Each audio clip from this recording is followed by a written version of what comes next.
Kita jujur aja, setiap orang dari kita yang hadir di sini, apakah dia setiap hari bisa sedekah buat orang tuanya yang sudah meninggal? Belum tentu. Mungkin dia sedekah di saat dia ingat. Maka kenapa kita tidak bersedekah semasa kita hidup untuk diri kita sendiri? Yang kita bisa meraih pahalanya nanti. Terlebih lagi sudah kita sebutkan tadi, di antara manifestasinya adalah Allah akan ganti kok. Makin besar kita keluarkan, makin besar gantinya. Lalu apa yang membuat kita ragu? Ingat perkataan Nabi SAW kepada Bilal tadi, saya ulangi lagi. Hai Bilal, sedekahkan dan jangan pernah kau takut kemiskinan dari Allah pemilik arsy yang agung. Allah akan gantikan, tidak usah khawatir. Jadi coba perbaikin persepsi-persepsi negatif kita tentang bersedekah ini. Yang pertama misalnya, kalau mengeluarkan sedekah di jalan Allah berarti harta kita berkurang. Seperti pemikiran para kapitalis, kalau punya uang 1 juta, dikeluarkan 100.000, disumbangkan berarti berkurang 100.000. Dan berarti harta kita tinggal 900.000 saja. Islam benar-benar menepis masalah ini. Karena yang 100.000 itu adalah investasi kepada Sang Pencipta Allah yang Maha Kaya. Makanya Nabi SAW bersabda kepada Asma binti Abi Bakar radhiyallahu anhuma, la tuqi fat'ukillahu alaiki. Jangan pernah kau perhitungan dan khawatir untuk bersedekah di jalan Allah, maka Allah pun akan perhitungan denganmu. Justru itu bentuk investasi kita. Dan kalau investasi kepada Allah dipastikan akan diberikan berlipat-lipat ganda. Karena Allah tidak pernah memberikan angka 1 dengan 1 juga balasannya. Minimal 10 kali lipat. Sebagaimana Allah kekalkan dalam Al-Quran, man ja'a bil hasanati falahu asyru amthaliha. Siapa yang datang mengerjakan satu amal soleh saja, maka Allah akan lipat gandakan menjadi 10 kali lipat. Dalam sebuah riwayat Bukhari, amal-amal soleh itu bahkan bisa berlipat-lipat sampai 700 kali lipat. Tergantung daripada keikhlasan kita. Oleh karena itu, yang kita keluarkan, harusnya kita fahami investasi kepada Allah. Dan investasi kepada Allah tidak akan mendatangkan justru kecuali berlipat ganda, ya, dikembalikannya rezeki tersebut kepada kita. Ini persepsi penting sekali. Yang kedua, dalam bersedekah kita harus memberikan yang terbaik. Jangan justru hal-hal yang kurang baik atau sisa-sisa kemudian kita menganggap kita sudah bersedekah yang maksimal. Makanya kita pernah bacakan di sini teman-teman sekalian, dan saya mengajak selalu ulangi ya. Surah Al-Baqarah surah nomor 2 ayat 261 sampai 274. Nah, di antara potongan-potongan ayat dari 261 sampai 274 itu Allah memerintahkan kita untuk bersedekah dari thayyibat, yang baik-baik, makanan baik, baju yang masih baru atau bagus, ya, kendaraan, apa saja. Dan tidak usah lihat siapa yang menerima, tapi kita melihat kepada siapa kita sedang bermuamalah, yaitu kepada Allah Subhanahu wa ta'ala. Makanya Nabi SAW pernah berkata kepada Bilal radhiyallahu anhu pada saat Nabi sedang berkunjung ke rumah Bilal, kemudian Bilal mengeluarkan kurma yang sangat ranum, bagus sekali. Kemudian Nabi SAW mengatakan, apa ini Bilal? Kata Bilal, saya simpan ya Rasulullah. Dalam 2 riwayat, riwayat pertama, saya kalau ingin saya makan, karena ini kualitasnya bagus. Kemudian riwayat yang lain, saya simpan buat Anda datang. Jadi kapan Anda datang, saya hidangkan makanan khusus ini. Maka kata Nabi SAW, hai Bilal, sedekahkan. Jangan pernah kamu tahan. Dan jangan pernah khawatir kemiskinan dari pemilik singgasana yang agung. Maksudnya Allah Subhanahu wa ta'ala. Sedekahkan hari ini. Besok urusan besok. Yang penting kita ikuti dengan keyakinan kalau Allah Subhanahu wa ta'ala akan memberikan kepada kita balasannya. Jadi berikan yang terbaik. Tanpa harus melihat siapa yang menerimanya, tapi bagaimana keikhlasan dan ketulusan kita dalam memberi. Yang ketiga, puncak daripada sedekah dan pintu kedermawanan, justru kalau Bapak Ibu tidak menolak siapapun yang minta bantuan ataupun sedekah dari kita. Ingat, surga itu tempatnya orang-orang dermawan. Saya ingin mengingatkan kembali teman-teman sekalian di buku kita ini, karena kita sudah masuk di pahala sedekah dan buahnya dari halaman 9 sampai di halaman 18. Itu 5 poin sudah kita bahas ya. Namun sebelumnya ada di halaman 6 sampai halaman 7, saya ingin mengingatkan kembali, bisa dilihat di halaman 7-nya, Al-Fudail bin Iyad di paragraf yang kedua ya. Tentu saya tidak baca semua karena ini sudah pernah kita baca, tapi saya ingatkan kembali. Al-Fudail bin Iyad rahimahullah pernah berkata kepada orang-orang yang menerima sedekahnya. Mereka membawa perbekalan-perbekalan kita menuju akhirat tanpa upah sedikit pun, hingga mereka meletakkannya di atas timbangan di hadapan Allah Azza wa Jalla. Jadi kalau di kacamata seorang muslim, kalau ada orang yang kita kasih makanan, pakaian, uang, apa saja, sebenarnya secara kasat mata mereka sedang menerima. Misalnya kita kasih 1 juta rupiah, dia terima uang 1 juta, tapi uang itu akan dipakai sama dia habis. Tetapi dalam teori agama kita tidak kehabisan uang yang 1 juta itu. Justru itu dengan dia terima sedekah kita, maka dia akan membawa ketimbangan amal kita tanpa diupah. Kenapa dikatakan tanpa diupah? Karena uang yang diambil dipakai untuk kebutuhan dia dan habis. Tetapi nilai 1 juta itu akan dibawa ketimbangan amal pada hari kiamat nanti, dan tidak akan dicatat 1 juta saja, tapi bisa 10 kali lipat, bahkan 700 kali lipat, dan kelipatan-kelipatan yang banyak. Kemudian ada statement Ali bin Abi Thalib radhiyallahu anhu yang mengingatkan kepada kita. Ini masih di halaman 7, saya reviewkan aja. Beliau mengatakan ini tentang orang yang Allah bukakan. Misalnya Bapak Ibu sudah punya pekerjaan, sudah punya pendapatan, maka harus tahu di pendapatan kita itu bukan hanya untuk kita sendiri, tapi juga kita berbagi kepada orang-orang. Ada yang Allah wajibkan, ada yang Allah sunnahkan.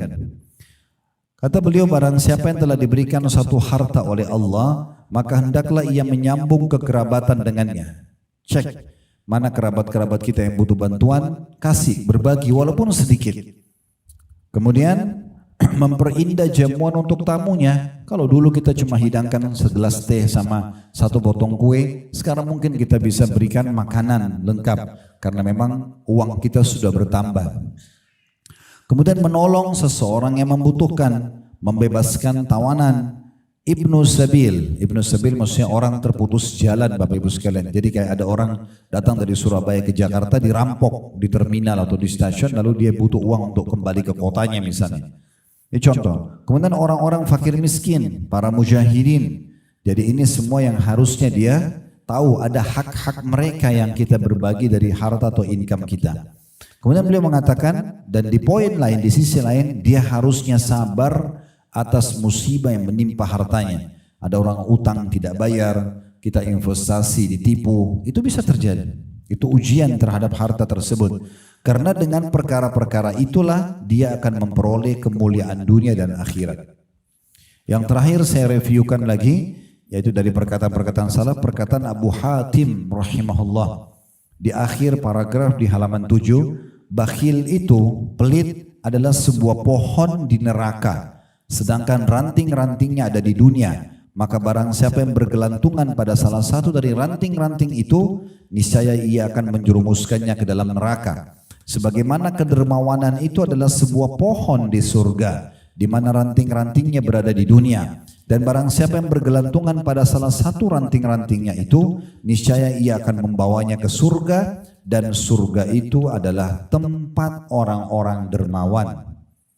Ya, di situ ada tambahan di bawahnya, apabila salah seorang dari orang-orang soleh didatangi oleh seorang fakir, seraya meminta sedekah kepadanya, saya ulangi, apabila orang-orang soleh sebelum kita dulu, kalau kedatangan seorang fakir dan minta sedekah kepadanya, maka dia berkata, selamat datang wahai orang yang hadir untuk membawakan perbekalan kami kepada Rob kami.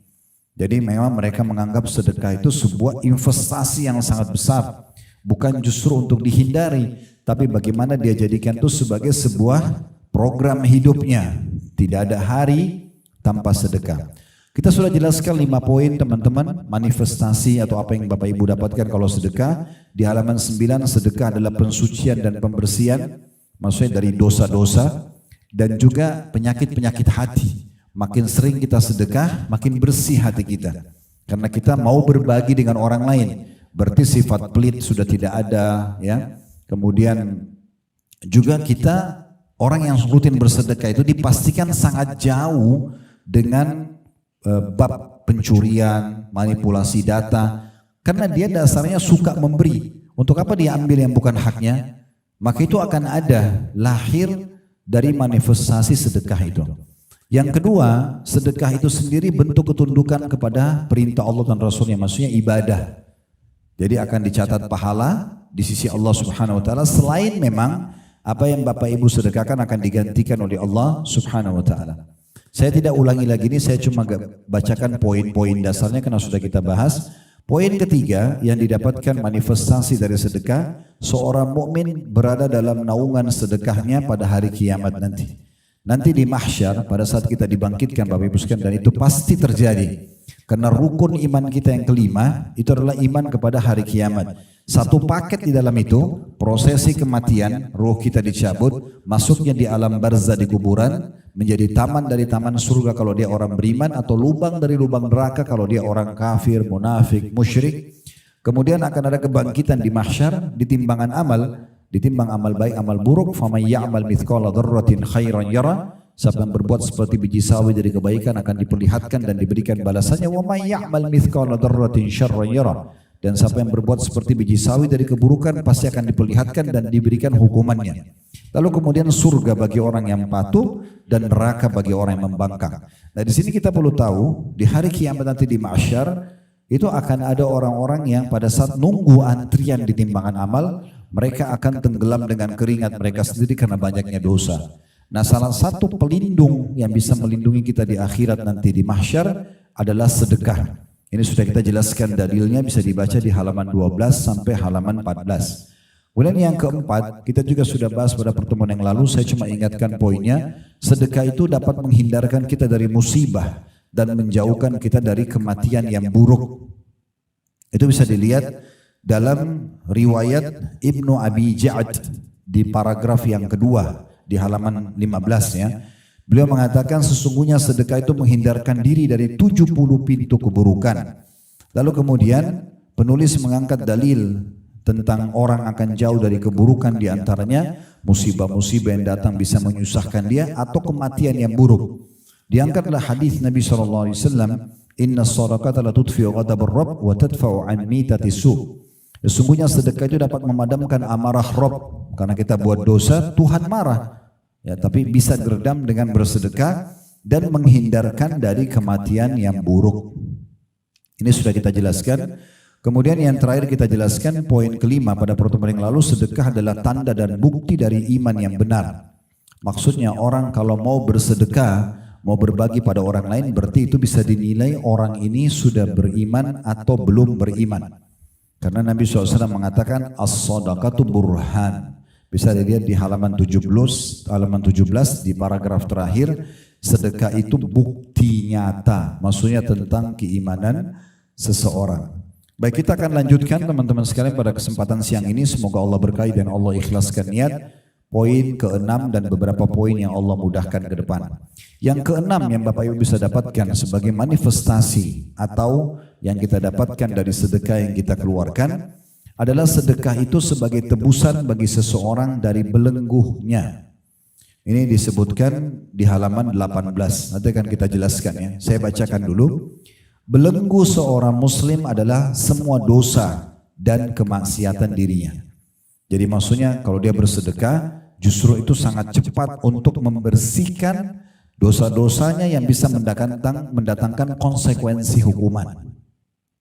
Dan betapa banyak kita dibelenggu oleh dosa dan maksiat kita. Maksudnya rezeki tertahan, penyakit belum sembuh, permasalahan belum terpecahkan karena dosanya tidak berhenti dikerjakan. Dan seorang muslim sangat membutuhkan seseorang yang melepaskannya dari belenggu tersebut. Selain tobat, selain istighfar, ada cara yang efektif sekali, yaitu rutin bersedekah.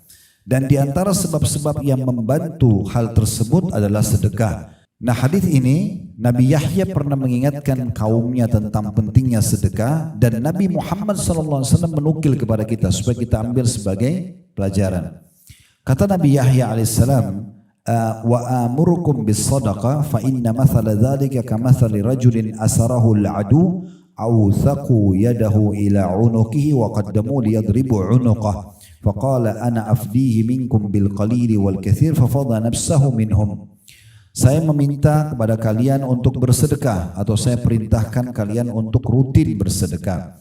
Karena yang orang rutin bersedekah itu adalah seperti orang yang ditawan oleh musuh dan mereka mengikat erat tangannya pada lehernya lalu mereka menghadapkannya untuk memenggal lehernya. Kemudian dia berkata, saya tebus perkara ini dari kalian dengan hartaku yang sedikit dan banyak, hingga akhirnya ia menebus dirinya dari mereka.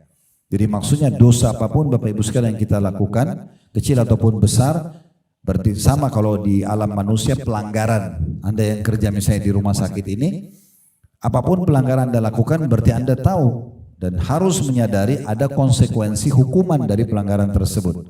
Ya. Cuma bedanya alam manusia sama Allah Subhanahu Wa Taala. Allah Subhanahu Wa Taala punya sifat Ghafur, Maha Pengampun, Ghaffar yang suka sekali memaafkan hambanya yang memohon maaf walaupun berulang-ulang. Maka Allah Subhanahu Wa Taala memudahkan kita untuk terlepas dari dosa-dosa itu selain taubat dan istighfar dengan bersedekah. Rutinnya kita bersedekah menyelamatkan kita dari siksa Allah, ibaratnya seperti orang yang ditangkap oleh musuh, dibelenggu tangannya ke lehernya, diikat dan akan dipenggal. Tapi dia berhasil lolos dari orang-orang yang akan memenggal dia karena dia bersedekah. Dia menebus dirinya dengan harta-harta tersebut. Nah, sedekah yang kita keluarkan ibaratnya kita punya cadangan seperti ini.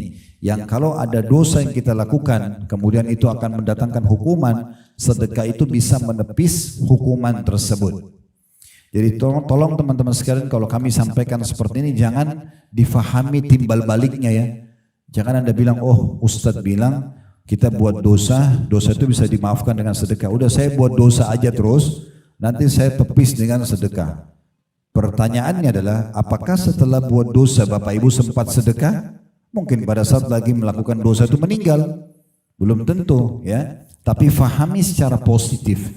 Artinya rutinitas kita bersedekah, kalau ada dosa yang bisa mendatangkan hukuman, bisa dibatalkan hukuman tersebut karena sedekah kita. Kalau kita nggak ada dosa, maka dicatat sebagai tambahan pahala buat kita. Di sini kata penulis, sesungguhnya Nabi SAW telah menyerupakan seorang pemberi sedekah seperti tawanan, lalu sedekah hadir untuk membebaskannya dari tawanan. Ibnu Qayyim rahimahullah seorang ulama berkata, menjelaskan tentang hadis tersebut, hal ini juga merupakan perkataan yang mana burhannya, bukti keimanan adalah keberadaannya dan dalilnya adalah kejadiannya. Karena sedekah itu memiliki pengaruh yang menakjubkan dalam hal menolak berbagai macam bencana, walaupun dari seorang yang jahat atau dari seorang yang berlaku zalim, bahkan dari seorang kafir. Karena Allah Ta'ala akan menolak darinya berbagai macam bencana dengan sedekah. Hal ini adalah suatu perkara yang telah dimaklumi di antara manusia, baik yang terpelajar maupun tidak. Maksudnya, kasus sedekah ini bisa menepis dari ujian, itu juga termasuk terjadi pada orang-orang kafir. Walaupun mereka kalau meninggal dalam keadaan kafir tidak bisa selamat dari neraka, tapi selama di dunia, kalau dia dermawan, maka akan memudahkan dia keluar dari banyak permasalahan-permasalahan hidupnya. Makanya sahabat Nabi Abdullah bin Abbas radhiyallahu anhu pernah berkata, kalau aku melihat ada doa-doaku belum diterima oleh Allah, belum aku terima hasilnya dari doa itu, atau ada perkaraku belum terpecahkan, maka aku sengaja keluar mencari sumber-sumber sedekah, lalu aku bersedekah kayak orang miskin ya, diberikan, dibantu, atau orang yang membutuhkan, berharap agar dengan sedekah itu Allah berikan jalan keluarnya. Jadi seperti itu mereka memahami sedekah tadi. Poin ketujuh yang Bapak Ibu bisa dapatkan sebagai manifestasi daripada sedekah itu adalah Allah Subhanahu Wa Taala memberikan ganti kepada yang memberi sedekah. Jaminan apapun yang Bapak Ibu keluarkan di jalan Allah, demi Allah pasti diganti. Tapi yang perlu kita garis bawahi, jangan Bapak Ibu patok balasan dan ganti dari Allah harus yang sama. Misalnya kita kasih makan kepada orang, kita juga dikasih makan. Kita kasih baju orang, kita juga dikasih baju. Kita kasih duit, kita juga akan dikasih duit. Enggak. Tapi kita masuk kepada hal yang lebih besar. Allah akan datangkan rezeki untuk kita. Dan rezeki ini mencakup semua yang dibutuhkan untuk roda kehidupan kita. Misalnya berfungsinya anggota tubuh kita dengan maksimal. Mungkin dengan Bapak Ibu memberikan sepotong roti kepada seorang yang miskin, Allah berikan Bapak Ibu kesehatan 1 tahun. Mungkin dengan sedekah di kotak amal masjid 10.000 rupiah, Allah berikan Anda keturunan, Allah berikan Anda kebahagiaan, tidak cekcok sama pasangan hidupnya beberapa waktu, ya. Misal itu contohnya. Jadi dia bisa mendatangkan banyak sekali manfaat-manfaat kepada kita. Allah Subhanahu wa taala berfirman, dan itu kekal dari 1400 tahun yang lalu sampai nanti menjelang hari kiamat, kalau semua yang disedekahkan di jalan Allah pasti diganti. Dalam surah Saba, surah nomor 34 ayat 39, ada di halaman 20 ya. Allah berfirman, "Qul inna rabbi yabsutur rizqa liman yasha'u min ibadihi wa yaqdiru lah. Wa ma anfaqtum min syai'in fahuwa yukhlifu wa huwa khairur raziqin." Katakan hai Muhammad, sesungguhnya Tuhanku melapangkan rezeki bagi siapa yang dikehendakinya di antara hamba-hambanya, dan menyempitkan bagi siapa yang dikehendakinya. Dan barang apa saja yang kamu nafkahi atau keluarkan di jalan Allah, sedekahkan, maka Allah akan menggantinya, dan dialah sebaik-baik pemberi rezeki. Maksudnya makna penutupan ayat ini, tidak usah khawatir. Jangan bilang, oh saya sekarang berikan orang ini bantuan 1 juta, atau saya berikan makanan kesukaan saya, atau baju kesukaan saya, nanti saya dapat gantinya sama enggak sih? Enggak, tidak usah khawatir. Allah akan berikan lebih daripada itu, yang di luar daripada jangkauan dan pikiran kita. Makanya Allah bilang, dan ketahuilah dia sebaik-baik pemberi rezeki. Jadi bukan balasan dari orang yang kita bantu, tapi langsung dari pemilik alam semesta ini, Allah Subhanahu wa ta'ala.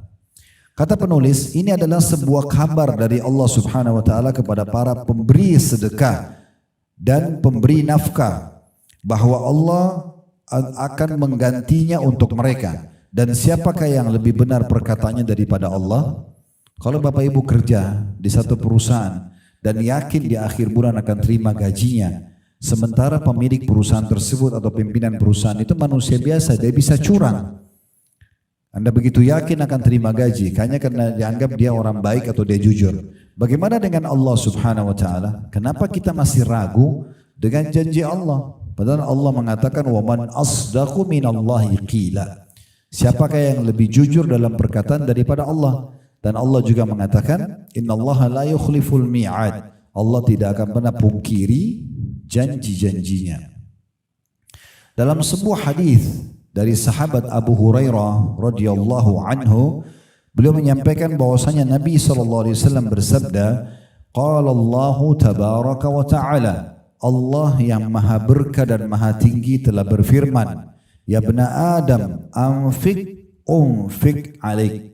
Wahai anak Adam, berinfaklah, ya, keluarkan sedekah, jangan ragu, berikan yang terbaik, tepis semua bisikan syaitan yang membuat kita ragu untuk bersedekah.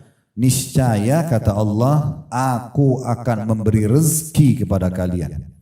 Keluarkan, aku akan kasih. Jadi ini yang sering saya ulangi dari awal kita bedah buku ini. Kapitalis mengatakan menabung pangkal kaya, sementara Islam mengatakan sedekah, keluarkan pangkal kaya. Ini tidak akan pernah ketemu. Karena kalau kapitalis nabung, tidak mungkin mereka sedekah. Bahkan mereka pelit. Tapi Islam mengatakan tidak, justru berikan. Maka kau akan mendapatkan gantinya. Juga dalam hadis, tentu hadis yang tadi saya bacakan itu, wahai anak Adam berinfaklah kata Allah, aku akan memberi rezeki kalian. Itu ada footnote nomor 1 di bawah. Kalau dilihat di halaman 20 ada tulisan kecil HR, itu ringkasan dari hadis riwayat. HR itu hadis riwayat Muslim nomor 993. Lalu penulis mengangkat hadis yang lain yang berbunyi dari Abu Hurairah juga radhiyallahu anhu bahwa Rasulullah sallallahu alaihi wasallam bersabda, "Ma min yawmin yusbihul ibadu fihi illa wa malakani yanzilan, fayaqulu ahaduhuma Allahumma ati munfikan khalafa wa yaqulu al-akharu Allahumma ati mumsikan talafa."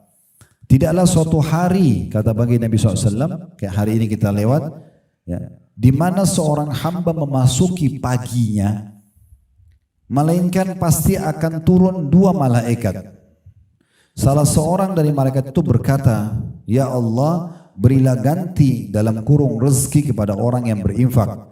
Kemudian yang lain berkata, ya Allah berikanlah kebinasaan kepada orang yang kikir. Ada footnote nomor 1 juga di situ, di bawah kecil tulisannya HR, hadis riwayat Al-Bukhari nomor 1442 dan riwayat Muslim nomor 1010. Riwayat ini memberikan gambaran kepada kita, bukan hanya Allah janjikan kalau Allah akan ganti seperti dalam surah Saba tadi, surah nomor 34 ayat 39, tetapi juga Allah pastikan ditambah dan menguatkan dengan Allah turunkan khusus malaikat 2 orang. Yang satu setiap hari mendoakan siapapun yang berinfak agar diganti rezeki yang melimpah. Yang satu mengatakan atau mendoakan kebinasaan bagi orang yang pelit, tidak mau berbagi kepada orang yang membutuhkan. Ya. Dan ini berlaku sepanjang hari ya.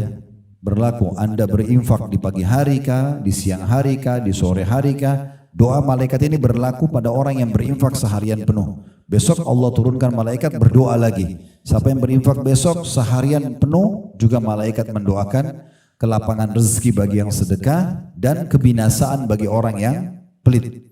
Nah, jadi hati-hati, pelit itu bagian daripada dosa besar. Jadi bagaimana kita menepis bisikan syaitan itu dengan menanamkan keyakinan dalam hati kita kalau Allah yang perintahkan, Raja dan pencipta dan pemilik alam semesta ini yang maha kaya, tidak akan pernah habis ya, kemahakayaannya ya, atau kepemilikannya, itu yang telah memerintahkan kita untuk sedekah, maka enggak usah khawatir.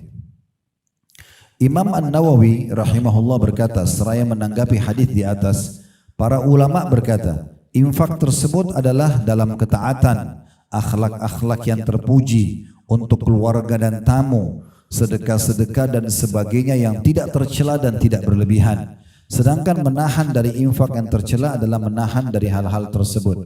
Maksudnya, sudah kita bahas tadi panjang lebar tentang keutamaan sedekah, tapi ingat ada batasannya. Sedekah yang kita keluarkan untuk kebaikan. Jadi tidak masuk dalam masalah ini kalau misalnya ada orang traktir temannya untuk berzina. Dia sama-sama ke hotel, dia bilang sama temannya, saya bayarin buat kamu. Kamar hotelnya, naudzubillah pelacurnya, ini bukan infak yang dimasukkan. Harus infak itu pada ketaatan. Untuk masjid, rumah anak yatim, bantu keluarga susah, bayarin utang orang, bayarin listriknya masjid, atau apalah yang baik-baik. Nah itu saja yang masuk dalam bahasan ini tentunya. Ada satu statement yang menarik dari Ibnu Hajar rahimahullah, lihat paragraf setelahnya di halaman 21. Tentang pernyataan Nabi SAW, doa malaikat, ya Allah berikanlah kebinasaan kepada orang yang kikir. Kan tadi 2 malaikat, yang satu doain supaya lapangkan rezeki dan gantikan orang yang berinfak, yang satu mengatakan binasakan orang yang pelit. Ibnu Hajar mengatakan, yang dimaksud dengan doa malaikat ini, binasakanlah orang yang pelit, adalah berdoa untuk kehancuran mengandung 2 makna. Makna hancurnya harta itu sendiri yang dimiliki oleh orang pelit dan hancurnya jiwa orang tersebut. Rusak jiwanya. Kalau orang suka pelit, rusak jiwanya. Kita akan temukan hilang cahaya keimanan dari wajahnya, ya, hatinya jadi keras karena selalu pelit, dan umumnya orang yang pelit itu emosional. Tapi kalau orang yang dermawan itu tidak emosi. Karena dasarnya hatinya sudah bersih, suka memberi. Dia mau marah kenapa? Orang marah itu biasanya justru orang karena terbiasa dengan pelit. Maka dia selalu merasa harus saya yang mendapatkan, orang lain tidak. Harus orang lain minta maaf, saya nggak perlu minta maaf. Itu semua dimulai dari sifat pelit. Maka menyebar kemana-mana. Ingat, perbuatan baik Bapak Ibu sekalian punya saudara-saudara dari kebaikan. Bapak Ibu jujur, akan datang itu amanah, akan datang tanggung jawab, itu sepupunya semuanya. Dan kalau orang terbiasa membuka pintu bohong, akan datang khianat, akan datang ingkar janji, itu sudah satu paket. Anda biasa bergaul dan bergerak di masjid, sholat di masjid, ikut majelis ta'lim, pasti lingkungan Anda orang-orang seperti itu juga. Kalau kita ke diskotik, ke bar, judi, maka lingkungan kita juga seperti itu. Ini ke surga, ini ke neraka. Itu sudah jelas. Maka kalau kita buka pintu kedermawanan ini, akan terbuka banyak pintu kebaikan yang lain. Ya, tadi saya bilang kalau kita jujur akan keluar amanah, akan keluar tanggung jawab, ya, akan keluar kedermawanan dan seterusnya. Kemudian selanjutnya kata penulis, malaikat tersebut berdoa agar orang yang kikir ditimpa keburukan dengan kebinasaan dirinya. Na'udzubillah, kata beliau. Dan betapa banyak di antara kita yang menjerumuskan dirinya ke dalam mara bahaya bagi tubuh dan jiwanya. Hal ini terkadang disebabkan oleh kebakhilan dirinya dan ketidakmauan dirinya untuk bersedekah. Ketahuilah bahwa doa malaikat itu tidaklah akan berlaku begitu saja, maka hati-hatilah. Berlalu begitu saja, maka berhati-hatilah. Maksudnya kalau hari ini kita lolos, kita sedekah, jangan sampai besok syaitan bisikin lalu muncul sifat pelit kita besok. Berarti kemarin kita lolos dari doa malaikat kehancuran, besok kita bisa kena kalau kita pelit. Maka kedermawanan itu harus dipupuk seterusnya sampai kita meninggal. Jadikan itu sebagai kecintaan. Subhanallah, orang yang dermawan itu suka memberi, pasti mukanya suka senyum, pasti juga dia tidak mudah emosional. Tadi saya bilang banyak sekali kelebihan-kelebihan yang lain dan akan mendatangkan sifat-sifat lain, jujur, tanggung jawab, amanah dan seterusnya. Ya, orang yang pelit itu pasti akan berpengaruh pada lisannya yang kasar, memarah-marahin orang. Ya, kemudian lahir sifat-sifat yang lain, mulai bohong. Saya nggak punya uang kok, padahal dia punya uang. Ya, dia bohong hanya karena pelitnya. Kalau dia dermawan, tak mungkin dia bohong, dia akan kasih. Bahkan kaum salafus saleh sangat gembira dengan orang yang datang kalau minta bantuan. Tadi sudah saya sebutkan. Sebagian salaf itu tadi di halaman berapa? 8 atau 9 tadi saya bacakan. Mereka kalau kedatangan orang yang minta sedekah, mereka bilang selamat datang sambil senyum. Orang-orang yang akan membawa amal-amal kami ketimbangan amal kami tanpa upah sedikit pun. Tinggal 2 poin manifestasi yang dituliskan oleh penulis apa yang Bapak Ibu dapatkan kalau kita bersedekah. Yang ke-8, pahala sedekah tidaklah terputus di saat itu saja ya, dari pemberinya, tapi akan berlanjut ya setelah kematian. Kata penulis, ketika kehidupan seorang manusia telah habis di dunia ini dan ajal menghampirinya, batas waktu umurnya sudah ditentukan, sudah sampai, lalu dia pergi menghadap Tuhannya sebagai seorang mayit dikubur di kuburan untuk diperhitungkan segala perbuatan yang telah dia lakukan. Di saat itulah seseorang manusia sangat membutuhkan amalan-amalan soleh yang menyelamatkan dari siksaan Allah Azza wa Jalla. Dan di antara amal-amal soleh tersebut yang tidak terputus pahalanya dari seseorang mayit setelah kematiannya adalah sedekah. Kan kita misal contoh Bapak Ibu sekalian, kalau Solat itu hanya kita yang boleh kerjakan. Tidak ada solat bisa diwakilkan. Ya enggak? Sekarang kita selama hidup kita solat. Ya kita beruntung. Tahu kita meninggal, enggak ada ceritanya anak kita solat buat kita. Misalnya dia solat duhur, lalu dia tambah lagi duhur 1 buat orang tua sudah meninggal. Enggak ada dalam syariat Allah itu. Ya. Begitu juga dengan puasanya. Kecuali mayit itu punya utang puasa Ramadan. Dia harusnya membayar tapi meninggal sebelum dia membayarnya, itu walinya membayar. Tapi utang yang seperti itu, selebihnya tahun-tahun ke depan sudah tidak punya utang, gak ada lagi ahli warisnya bisa puasakan buat dia, misal contoh. Tapi ada beberapa jenis ibadah yang bisa tetap berjalan bagi si mayit. Ya. Seperti misalnya sedekah. Ada yang di sini kita bagi 2 ya. Ada yang bisa dia dapat pahala dari perbuatan orang lain, seperti haji dan umroh. Kalau kita sudah meninggal, lalu ada ahli waris kita membadalkan haji dan umroh. Mereka kerjakan haji umroh buat kita. Sampai. Tapi ini paling sekali 2 kali ahli waris kita kerjakan. Ya. Dan harus dia yang mengerjakannya. Maksudnya dia yang bersedekah dengan uang atau dia yang langsung mengeksekusinya. Tapi ada yang tidak butuh orang lain. Itulah sedekah. Kalau sedekah yang Bapak Ibu keluarkan, apalagi sedekahnya jariyah. Maksudnya selalu berfungsi kayak wakaf tanah, pembangunan masjid, rumah anak yatim, jalanan, sumur yang terus berfungsi. Maka ini tidak ada pun orang yang membantu kita setelah kita meninggal, pahalanya tetap berjalan. Ini dalam bab sedekah. Ya. Oleh karena itu teman-teman, kalau ada kotak amal di pinggir jalan, ada renovasi masjid, jangan lewat begitu saja. Segera berikan, karena itu sedekah jariyah. Uang itu digabungin sama uang-uang lain, walaupun Bapak Ibu cuma nyumbang 1.000-2.000 rupiah saja, dibelikan, digabungkan, dibelikan semen, direnovasi dalam masjid tersebut atau dibangun, Anda akan dapat pahalanya. Sampai kata Nabi SAW, siapapun yang membangun rumah Allah di muka bumi sebesar sarang burung untuk bertelur, kecil, ya. maka Allah akan bangunkan baginya istana di surga. Nah, sedekah ini salah satu pintu yang luar biasa. Setelah kita meninggal, walaupun ahli waris kita tidak bersedekah buat kita atau tidak mengerjakan amal lagi buat kita, sedekah yang sudah kita lakukan semasa hidup, terutama di wakaf-wakaf ya atau suatu fasilitas dipakai terus-menerus, maka itu akan menjadi sedekah jariah yang berjalan terus.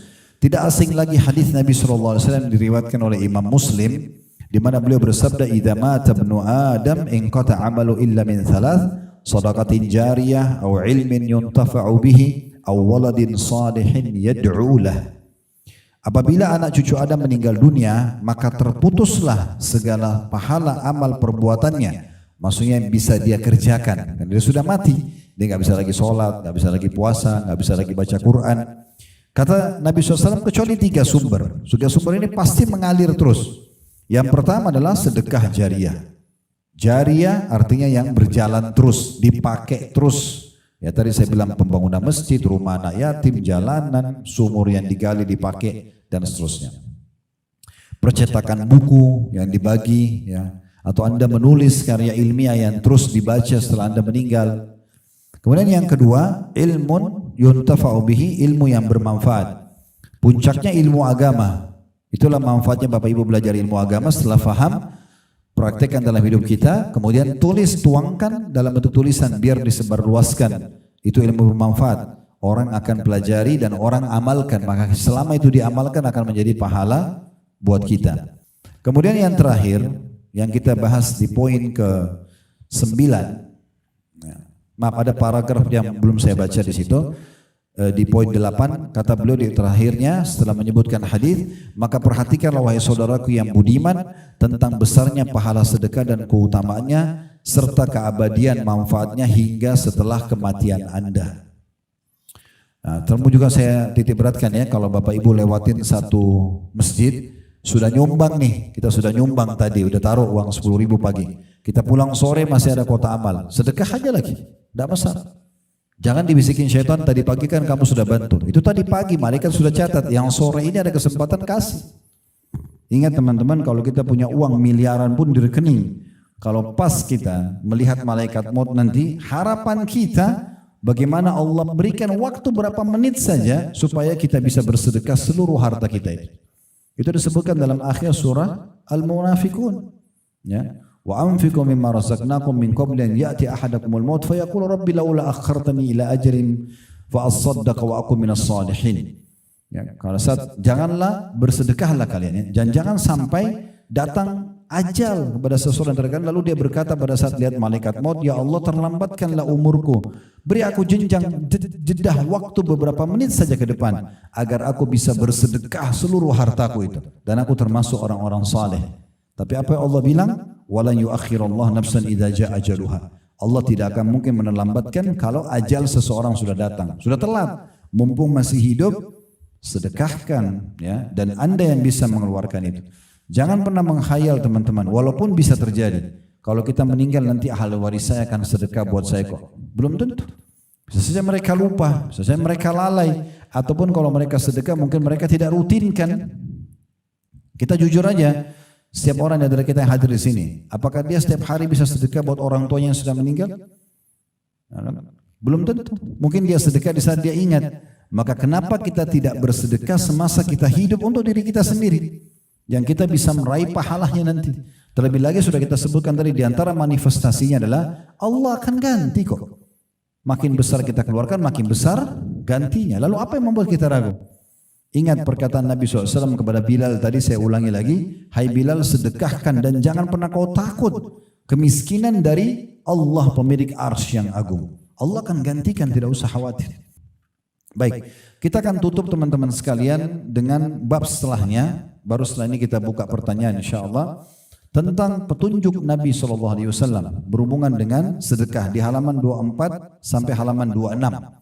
Nanti ke depannya insyaAllah kita akan lanjutkan dengan beberapa contoh riwayat tentang para pemberi sedekah dan infak ya. Jadi artinya ke depannya itu cuma kisah-kisah tentang bagaimana para salafus saleh dalam bersedekah. Tapi kisah-kisahnya sangat unik.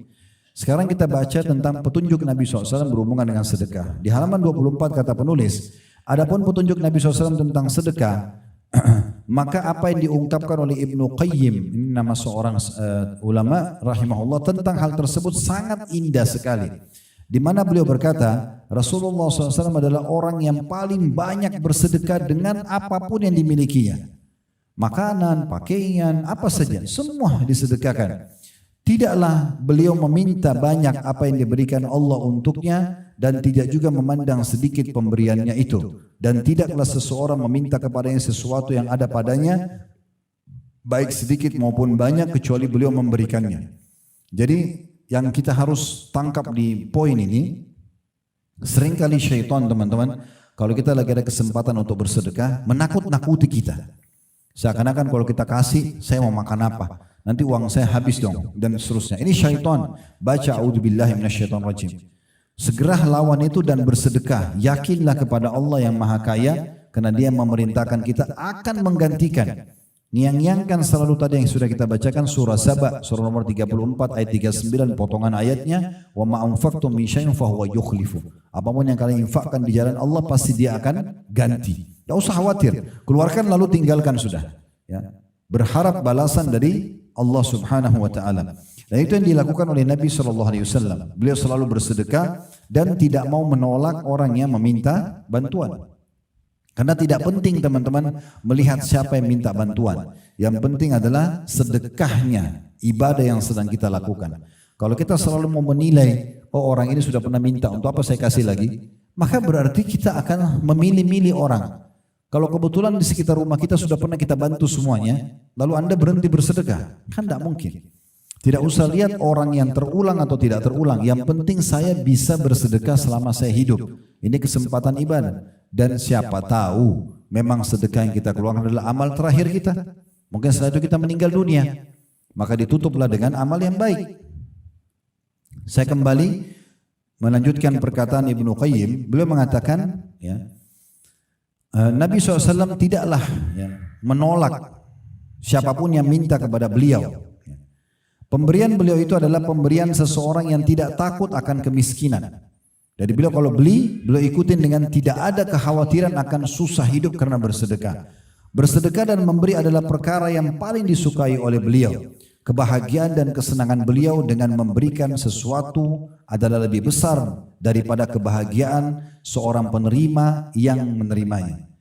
Jadi ini poin penting ya. Ibnu Qayyim menggambarkan bagaimana ketentraman jiwa Nabi Muhammad SAW. Beliau lebih senang memberi dan mengalahkan senangnya orang yang menerima. Kita bisa bayangkan kalau kita sedang menerima pemberian, bagaimana senangnya kita. Nah, Nabi SAW menanamkan dalam diri beliau kebalikannya. Beliau tanamkan lebih senang dirinya karena bisa membantu dan memberi daripada orang yang menerimanya. Ini sebuah poin yang luar biasa. Mengajarkan kepada kita bagaimana puncak kedermawanan yang sebenarnya. Justru kita senang kepada orang yang bisa kita beri. Bahkan kita lebih senang dalam memberi sedekah daripada orang yang menerima sedekah. Ada ungkapan di antara jemaah-jemaah kami, subhanallah, yang Allah bukain rezeki mungkin sudah tidak ada batas uang mereka.